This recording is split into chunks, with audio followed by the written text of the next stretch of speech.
자, 오늘 보실 말씀은 마가복음 3장입니다. 마가복음 3장 1절부터 6절까지의 말씀 쭉 보죠. 예수께서 예수께서 다시 회당에 들어가시니 한쪽 손 마른 사람이 거기 있는지라 사람들이 예수를 보발하려 하여 안식일에 그 사람을 고치시는가 추시하고 있거늘 예수께서 손 마른 사람에게 이르시되 한가운데 일어서라 하시고 그들에게 이르시되 안식일에 선을 행하는 것과 악을 행하는 것, 생명을 구하는 것과 죽이는 것 어느 것이 옳으냐 하시니 그들이 잠잠하거늘 완악함을 탄식하사 노하심으로 그들을 둘러보시고 그 사람에게 이르시되 내 손을 내밀라 하시니 내밀매 그 손이 회복되었더라.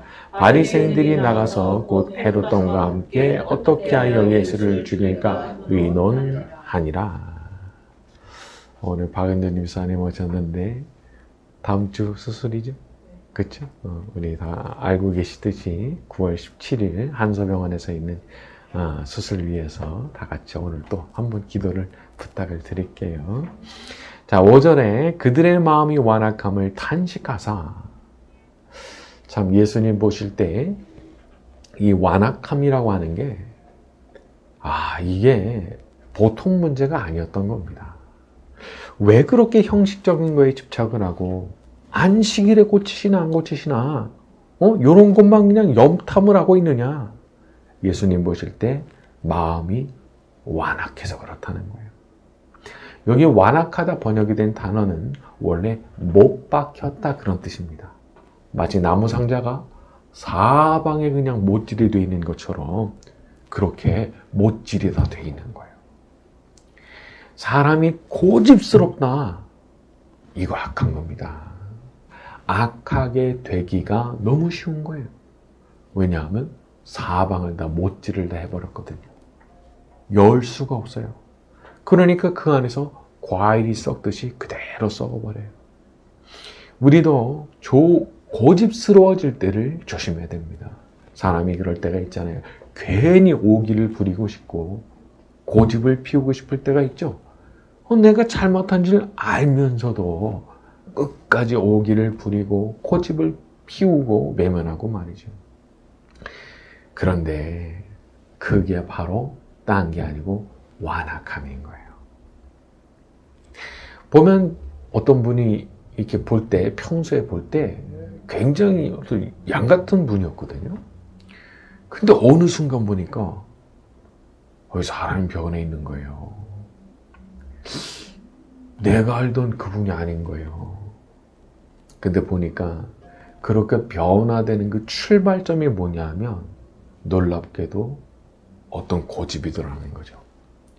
마음속에 완악한 걸 딱 붙들고 있는 거예요. 계속 그걸 붙들고 있는 거예요. 그러다 보니까 거기서부터 점점 사람이 변하는데 내가 알던 그분이 맞나 싶을 정도로 이렇게 변하시더라고요. 그래서 우리가 우리 예수님을 기쁘시게 하려고 하면 참 우리 예수님께서 기뻐하시는 그런 사람이 되려고 그러면은 항상 이런 마음의 완악함을 경계하고 항상 부드러운 마음 가지려고 노력해야 되는 겁니다. 부드러운 마음.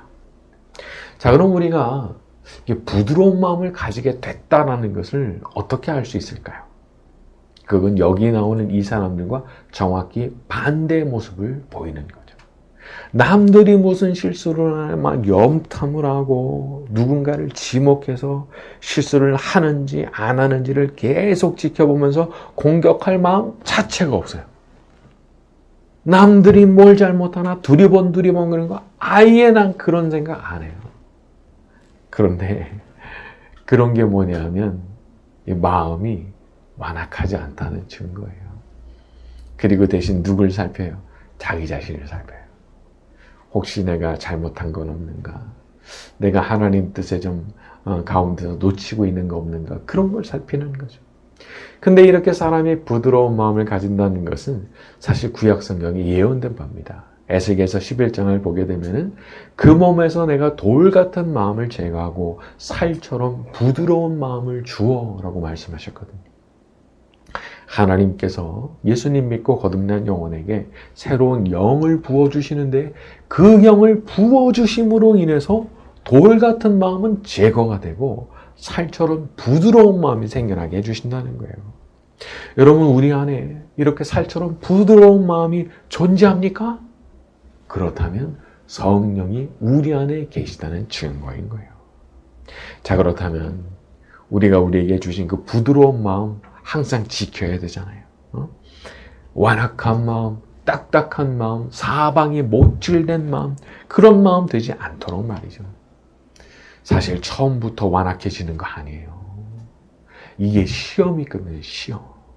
근데 시험에서 이게 지게 되면은 이제 살살 이게 변하게 되는 거예요. 여러분, 우리 예수님께서 부드러운 마음 가진 사람들을 얼마나 사랑하셨는가를 생각하세요.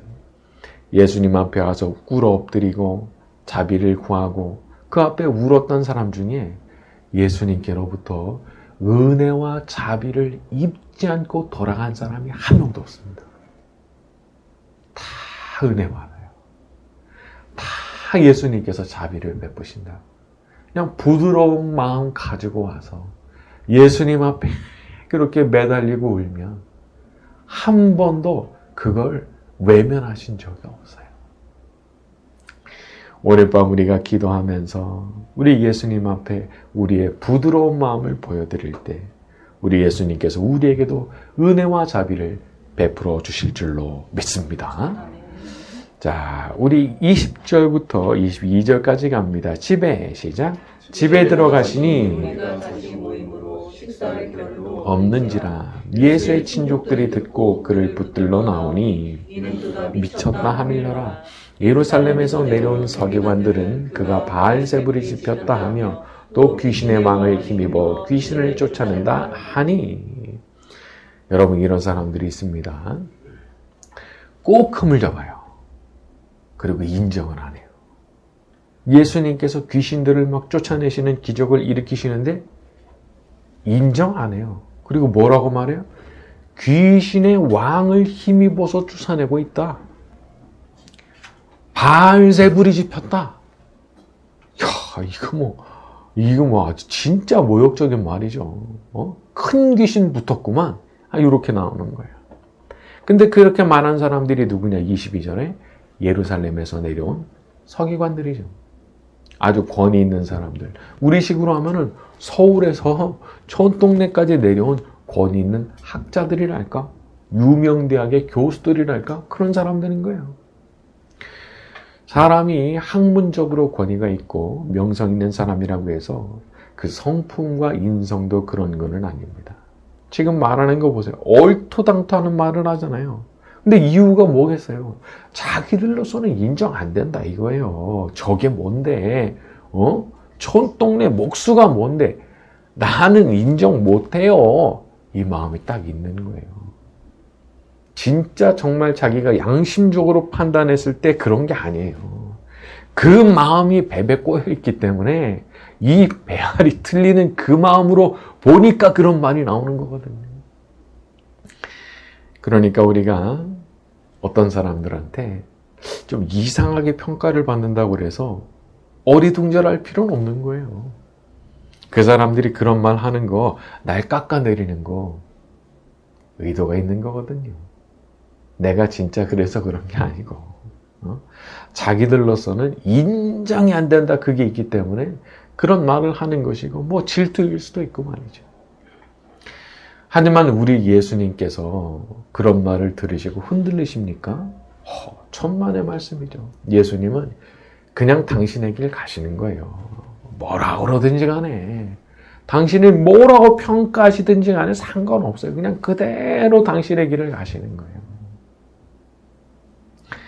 여러분, 최종적인 결과는요, 하나님 아들이신 예수님의 부활과 승천이었습니다. 그분을 깎아내리려고 했던 그 사람들이 부활과 승천의 장면을 목격했다고 생각을 해보세요. 이거 뭐 뒤로 넘어갈 일인 거죠. 그러니까 결국 승리는 하나님께서 주시는 거예요. 자기들이 뭐라고 판단하고 그거 상관없어요. 나중에 자기들 입을 이렇게 맞게 될 거니까. 여러분, 요셉의 형들도 요셉 인정하려고 그랬습니까? 아니에요. 무슨 인정이에요. 오히려 그 말 때문에 더 화가 치솟아가지고 나쁜 짓 했잖아요. 다윗의 형들도 마찬가지죠. 다윗 인정했습니까? 말도 안 되는 거예요.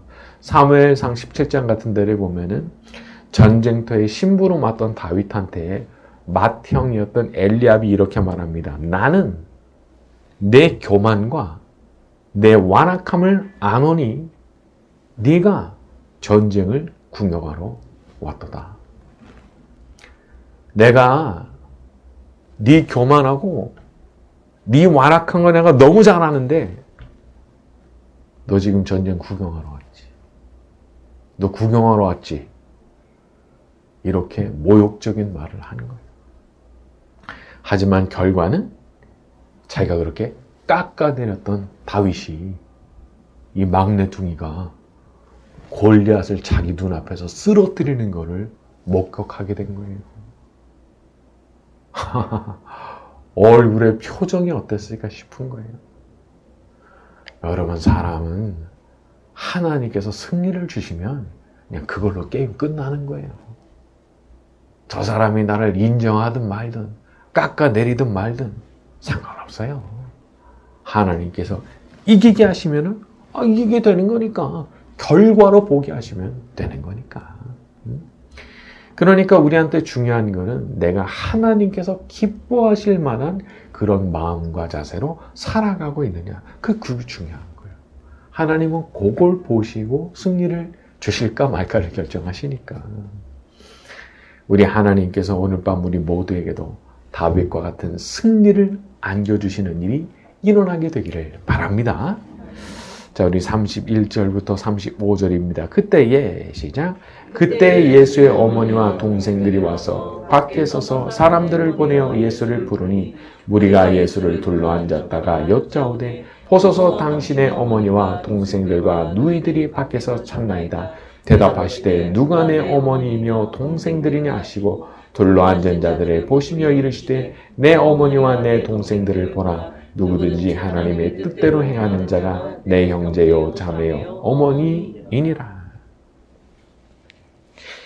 이 세상에 어떤 판, 혹은 요새는 씬이라는 그런 단어도 많이 쓰죠. 어떤 씬에는 혈연, 지연, 학연 같은 게 엮여 있어가지고 말이죠. 그 끈이 없으면은 들어갈 수 없는 것들이 많습니다. 핏줄 다릅니까? 안 껴줍니다. 고향 다릅니까? 모른 척합니다. 그리고 특정 학교를 나오지 않았어요? 너는 우리하고 달라. 이런 식의 태도를 살살 보인단 말이죠. 근데 35절 보니까 예수님 하시는 말씀이 누구든지 하나님의 뜻대로 행하는 바로 그 사람이 내 형제요, 자매요, 어머니이라 말씀하셨어요. 이 세상에는 제가 좀 전에 그런 말씀도 드렸지만은 사실 인종차별 같은 것도 많이 있죠. 인종차별 같은 거. 내가 볼 때 좀 아래로 보이는 거야, 아래로. 근데 예수님께서 지금 말씀하셨거든요. 누구든지, 이거 열려 있는 거예요. 그 사람이 누구든지, 어떤 인종이든지, 어디에 살든지, 어떤 배경을 가졌든지, 어떤 외모를 가졌든지, 어떤 실력을 가졌든지, 나이가 많든지 적든지, 남자든지 여자든지 상관없이 누구든지. 하나님, 우리 예수님께서 열려있는 기회를 말씀하시는 거예요. 자, 정말 중요한 것은 하나님의 뜻대로 행하는 사람입니다. 하나님의 뜻대로 행하는 사람. 자, 근데 여기는 좀 두 가지 포인트가 있는 것 같아요. 자, 첫째는요. 이게 자기 뜻이 아니라 하나님의 뜻대로라고 하는 것이 중요한 포인트 중 하나입니다. 사람들이 보면은 다 자기 뜻을 구하는 거 아니겠어요? 내가 보이는 걸 선택하고 내가 하고 싶은 것을 하고 다 자기의 뜻을 구하면서 살잖아요. 근데 우리는 안 해요. 우리는 우리의 창조주이신 그분의 뜻을 구하는 사람들이고 우리 인생의 주인이신 그분의 뜻을 구하는 사람들입니다. 내가 아무리 하고 싶어도요, 하나님 뜻 아니라는 걸 알게 됐잖아요. 그러면 우리는 그 접는 사람이에요. 그러나 또 반대로 내가 아무리 하기 싫어도요, 그게 하나님의 뜻이라는 걸 알게 됐잖아요. 그럼 우리는 그걸 하려고 그러는 사람들이에요. 우리는 정말 다른 방식으로 살아가는 사람들입니다. 우리가 그렇게 하는 이유가 뭘까요?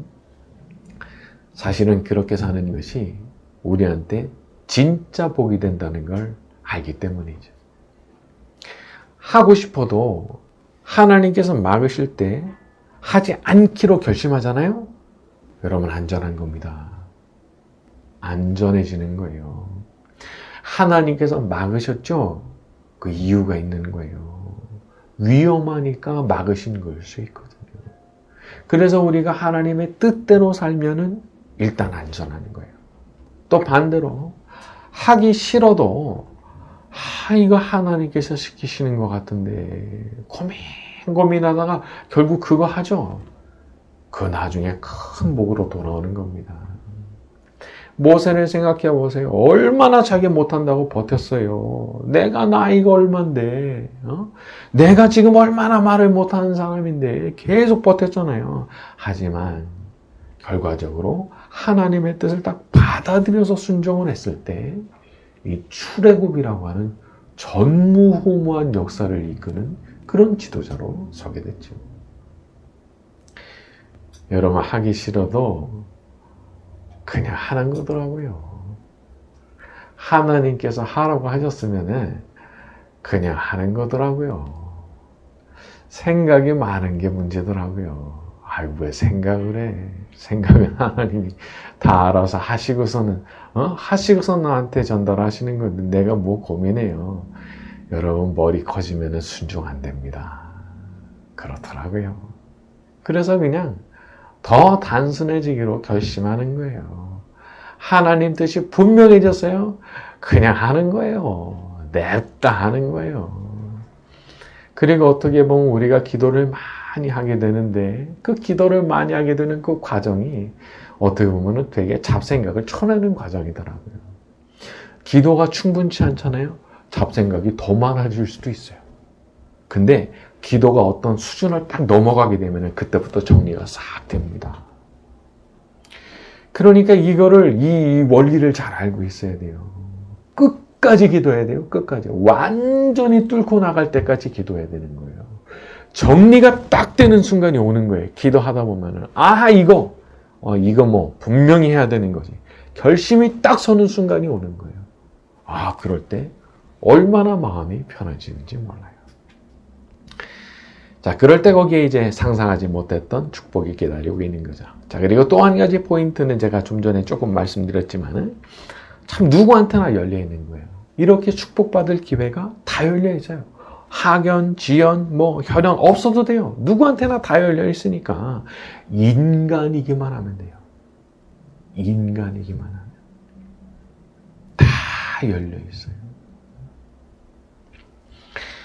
그러니까 이게 참 우리한테 너무 이제 복된 소식인 거예요. 내가 마음의 중심으로 늘 하나님의 뜻을 구하고 내가 마음의 중심을 가지고 하나님의 뜻을 따라서 순종하면서 살려고 애를 쓴다면 그건 하나님께서 놓칠 수가 없는 거거든요.